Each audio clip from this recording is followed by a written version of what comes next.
هر کس سرنوشت و راه درازی دارد، یکی کارش ساختن است و دیگری خراب کردن. یکی چشم طمعش را تا آن سوی دنیا افکنده تا ببیند کشوری هست که بتوان فتح کرد و با خود به گور برد.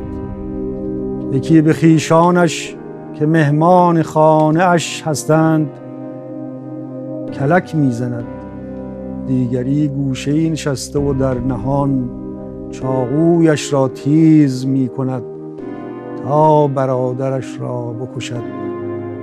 یکی هوشیار، ساکت، صادق، پرهیزکار و عابد آرام می آید و در کمین می نشیند تا زمانش برسد و به جگر چنگ بزند. به التماس زن و بچه‌اش هم رحم نمی کند.